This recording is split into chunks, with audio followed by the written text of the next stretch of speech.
Hola, soy Vani. Así, con esa honestidad que te toca, arranca la reflexión que vamos a explorar hoy. Es un texto que nace de una vivencia personal muy fuerte, muy reciente. ¿Sí? Ella misma dice, quiero hablar de algo que me atravesó muy fuerte ayer y que entendí mejor esta mañana. Tuve un bajón fuerte. Y añade que su terapeuta lo llamaría una crisis. Va directo al grano, ¿eh? Sin filtros. Te mete de lleno en esa vulnerabilidad. Totalmente. Y el título que le da, Crisis, Amor y Prevención, lo que aprendí de mi propia historia, ya te marca un poco el camino, ¿no? Es como una hoja de ruta de lo que viene. Justamente. Hoy vamos a meternos en estos escritos, que forman parte de algo más grande llamado De Crisis a Empatía, Sanando en Colectivo, firmado por Vanina Vergara. La idea es ver cómo se entrelazan esas luchas personales de salud mental, el peso de la historia familiar, los silencios, los tabúes culturales. Ajá. Ella habla específicamente del contexto paraguayo. Y cómo de todo eso surgen la empatía y la prevención como claves. Y hay un giro ahí al principio que me parece fundamental, ¿sabes? Ese paso de mirar el propio dolor a entender cómo ese dolor, a veces sin querer, puede lastimar a la gente que tienes al lado. Sí. No es solo sentirlo, es como entender el impacto. Exacto. Es una toma de conciencia que cambia todo. Así que vamos a sumergirnos en este material que comparte una experiencia dura con una franqueza admirable, buscando esas lecciones que van más allá del relato. Bien, analicemos esto más a fondo. El texto describe ese bajón emocional como algo intenso, ¿no? Una mezcla de tristeza, frustración, mucha ansiedad. Lo que sí sé es que lo estoy intentando. Eso es clave. Me parece importante esa idea de la sanación como un proceso continuo, no como un interruptor de luz. Es que es así, totalmente. La sanación casi nunca es una línea recta, ¿viste? Es más bien un sube y baja, un proceso con avances, a veces retrocesos. Y es justo después de esa crisis, en la reflexión, donde aparece esa epifanía, digamos, que marca el resto del texto. Ahí está, esa revelación que es como el eje de todo. En nuestro propio dolor, a veces sin querer, hacemos daño a los que están más cerca. Ella repasa su vida, niña, adolescente, mamá joven, hija, esposa, y valida su sufrimiento, su dificultad para pedir ayuda. Ajá. Pero después da un paso más. Menciona casi 20 años postergando la terapia formal. Y la causa principal que ella identifica es estigma cultural tan metido, ¿no? La idea de que la terapia era cosa de locos, algo vergonzoso en su entorno paraguayo de esa época. Claro. Frases como, esto se pasa solo, o directamente no hablar del tema. Estos temas no se hablan. Esa era la norma. Lo fascinante ahí, y esto lo vemos en tantos lugares, ¿no? Es como ese estigma no es algo abstracto. Tiene consecuencias súper concretas en la vida de la gente. Totalmente. Actúa como una barrera real, te impide buscar ayuda, alarga el sufrimiento. Y como dice ella, puede hacer que condiciones reales que necesitan atención no se traten hasta mucho después. Ese silencio cultural termina multiplicando el daño. Y eso le pasó a ella, tal cual.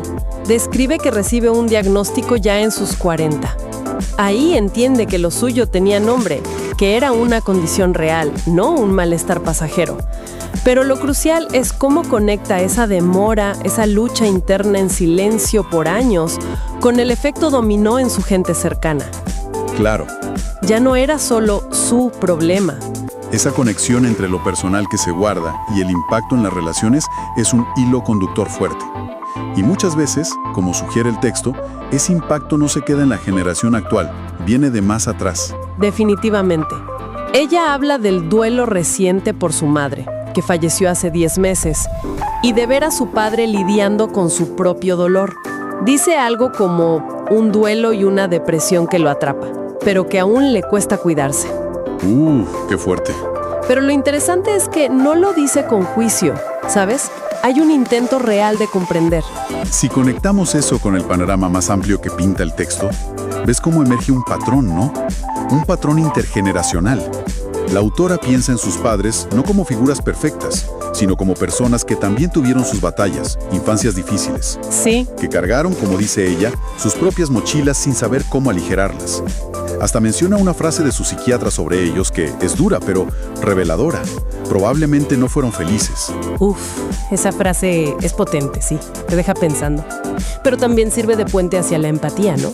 No es para justificar, sino para entender las circunstancias. Ella lo dice claro sobre sus padres. Ellos hicieron lo que pudieron con las herramientas que tenían. Exacto.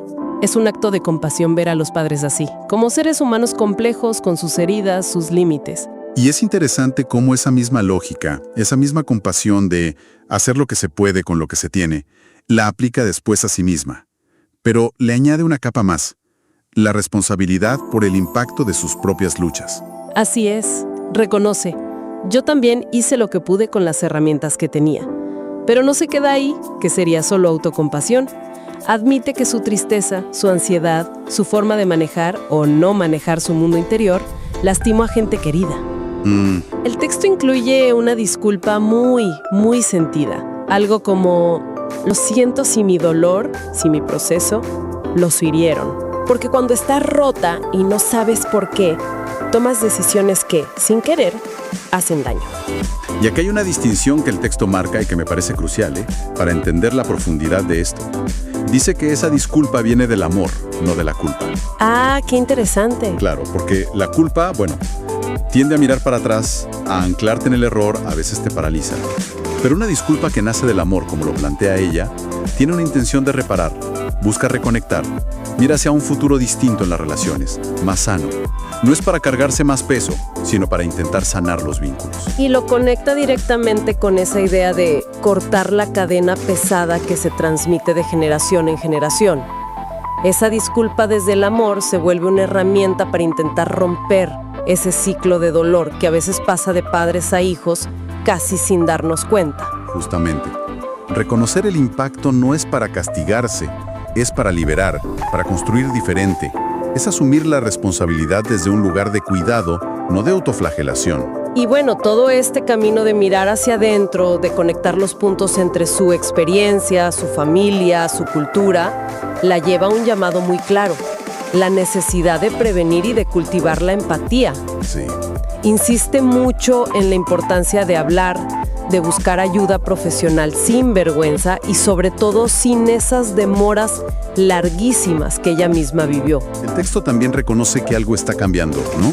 Aunque sea de a poco, en cómo se ve la salud mental. Menciona que se empieza a tratar más como un tema de salud pública, que hay más información dando vueltas, gracias en parte a las redes, supongo. Claro.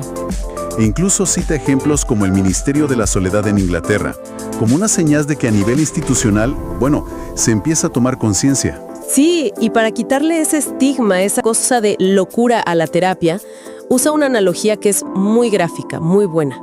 Sugiere que pedir una cita con un terapeuta es tan fácilmente como pedir una cita con el odontólogo.